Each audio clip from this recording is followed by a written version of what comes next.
Hey, everybody. Thanks for listening to the Goodness Village podcast. Today, I'm sitting down with my friend Matthew VanGent, or just Matt VanGent. Matt, how are you doing? I'm good, Hunter. How are you? Doing good. Matt, do you mind sharing a little bit about who you are, what you do, what your involvement with Goodness Village is? Yeah. So I'm the executive pastor at CrossWinds, the campus where Goodness Village is located. And I've been involved with Goodness Village from pretty early on. It was during the pandemic. We were working remotely, so I was enjoying my backyard office. I still remember the phone call I had where somebody from CrossWinds asked if I was interested in being the project manager for this thing called Goodness Village, and I had heard about it up at that point and had an idea of what it was going to be. And the way it was pitched to me was, "Hey, this will be super low key. It'll be like pulling some plans here and there, and then we'll be off and running and good to go." And so I was like, "Pulling some plans, yeah." I could do that. We're in the middle of the pandemic. I've got a little extra space in my schedule. This sounds like fun. It was fun, but it was not low key.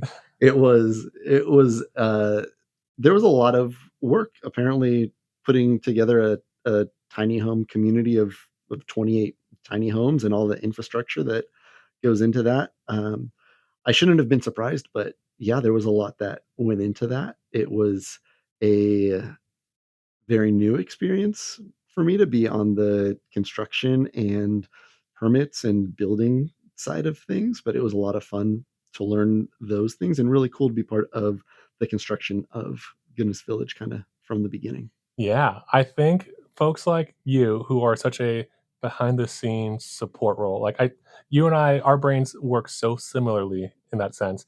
And so I feel like you don't get the credit that you deserve in so many instances, but in the world of Goodness Village, all the work that you put into it before there was a village was monumental. So from permits to talking with the city and the airport next door. And I cannot imagine how much work that was as you're articulating. So on behalf of all of Goodness Village, thank you, Matt. That's huge. It really was my pleasure, and now I get the benefit of being able to. I work on the same campus, and so I get to Right. walk through the village, and I get to see what all of that work came to, and getting to know the neighbors and seeing the lives that have been impacted by it has been really cool and really worthwhile. Yeah. From having the Friesman Dairy property be pretty there's still a lot of acreage and it's still pretty sparse, but the corner that Goodness Village exists on 3 years ago was just a couple, like, old farmhand houses that, that our Crosswind staff live in now, but just a lot of open land, and now from then to now, man, it's just such a contrast, Hmm. and correct me if I'm wrong, but one of the many hats that you wear, at least in the world of CrossWinds Church, is kind of being the quote unquote landlord for the church staff that also dwell kind of within the village. Hmm. Do you have any insight or any experience seeing how our Crosswinds neighbors have interacted or kind of been part of Goodness Village just by the proximity of it? Yeah, that was there were a few big question marks before Goodness Village was launched and up and running, and one of those question marks was we're putting in all of these new tiny homes right in and really close to these houses that our staff live in and offices that our staff work in. I I moved offices a year or so ago, but before that my office was right right in the middle of the tiny homes of Goodness Village. And so it was a big question mark, and we didn't want to our staff were already living in these houses. We didn't want it to be an expectation or a an additional requirement on them that they have any sort of uh, involvement with Goodness Village. But we've seen that it's been a blessing to them to be involved in whatever extent they want to be involved with Goodness Village and to feel part of that community and just to feel like there's an expanded community on our campus. There's more life and activity on our campus. It's a really big property, and prior to Goodness Village, there would be 15, 20 people working here during the day, during the week, but now we have so many more people on our campus. You get to rub shoulders with and bump into people all day long, and it's just really cool to have that extra life and activity Yeah, on campus. there's always something going on here on the property, whether it's a CrossWinds thing or a church thing or a CrossWinds thing or a Goodness Village thing. Always something happening. And I mean, you mentioned the magic word of Goodness Village being community, right? So much of our program is built on community. Myself being employed by the church in past years, obviously community is a huge part of any church environment, but especially Crosswinds. So it's really cool to hear that the world of Crosswind staff and the world of Goodness Village neighbors, in a lot of ways, have kind of meshed into one in the sense of we all are on this property together, we all share this space, and at the end of the day, we're just neighbors, which is fun and encouraging, and really has, from my perspective, really address the quote unquote potential issues of living next to a formerly unhoused person. And it's just like, oh, that's just so and so. He's a neighbor. His story is one that includes homelessness, but that's also just so and so. And Yeah, it's really cool to see. I mean, we have different dinners or food programs or grocery programs, and we have neighbors coming up and sharing a meal with Crossman staff and just volunteers. And it's just kind of the ideal thing of what we're going for. it really is. They aren't formerly homeless people. They're people.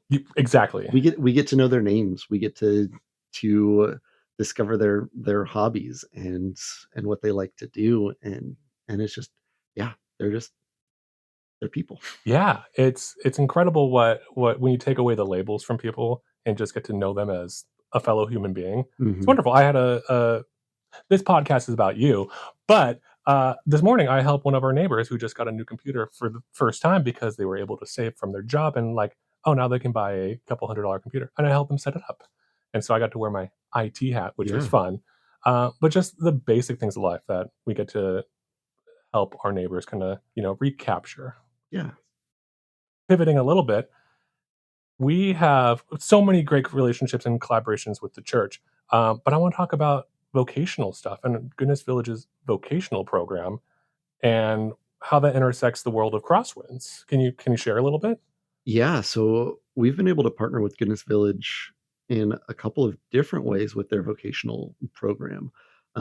All the way up to having one of our neighbors was on staff at Crosswinds, or a couple of neighbors have at different times been on staff at Crosswinds. One most recently was on staff on our facilities team, and it was great having him on staff and getting to know him. It was a little bit sad for us, but very happy for him when he transitioned into full-time employment outside of the church. So we got to say farewell to him and see him kind of transition into something different for his life and career. But we've seen Guinness Village neighbors on staff at Crosswinds, and we've also seen them in the vocational program doing filling different roles at Crosswinds. Some of them are doing landscaping work. One of the guys has kind of taken ownership over the vineyard that's at the front part of our property right along the freeway. And before he came in and gave those vines some tender loving care, we had never seen grapes on those vines, Yes. but this year for the first time we saw grapes on some of these vines. We have some other neighbors who are running the coffee cart on Sunday mornings, and so we get to chat with them, and people of Crosswinds get to chat with them, and that's a really cool opportunity for people who attend Crosswinds to get some connections with Goodness Village and with those neighbors, and find out more about this really awesome community that we share a property with, while they're getting their morning caffeine. Very true. Sunday morning church folks need their cup of joe. Don't we all? Uh, isn't that the truth? So, yeah, I love all of that. Um Talking about talking about Johnny, the neighbor that you mentioned, he recorded a podcast episode with us, so I'm happy to share his name, and he's okay with it. Johnny is involved with Crosswinds as an employee. He leads the team with the coffee cart. He has full-time employment outside the village, and that growth and development in him happened within the last 3 years or 2 years of being a part of Goodness Village.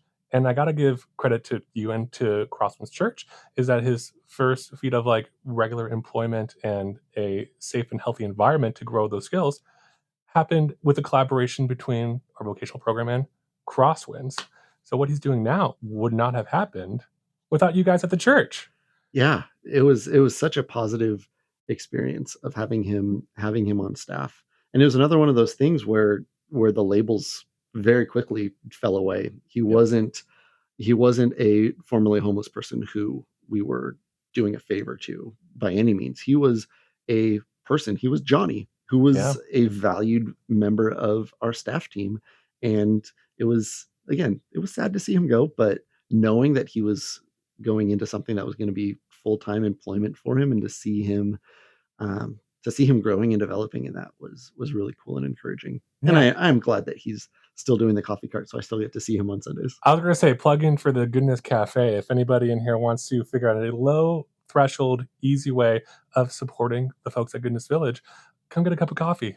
They're what are the hours? Sundays from 9 to 11, give or take. Yeah. Homebrewed coffee, good stuff. This isn't about the cafe, but just we want to celebrate the things that we can celebrate when they Yeah. come up. And luckily the village is full of a lot of those, but specifically what our collaboration with CrossWinds Church from the onset from 2019, when you were pulling plans way back then to what it is now, and as we look forward to growing and expanding what that looks like, it's just so cool to see what a small idea years ago can grow into what is now Goodness Village. Yeah. So Matt, I don't want to take too much of your time. Thanks for sitting down. Thanks for joining the podcast.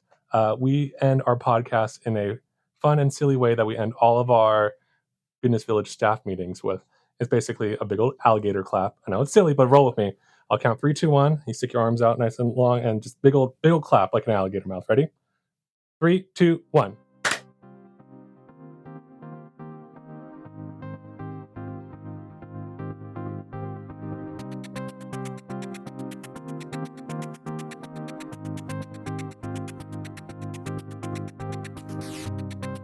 Thanks for listening to the Goodness Village podcast.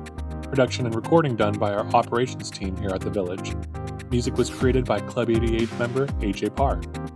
If you want to know more about Club 88, this podcast, or Goodness Village, visit our website at gvlivermore.org. Don't forget, new episodes drop on Fridays. And thanks again for listening to The Good Pod.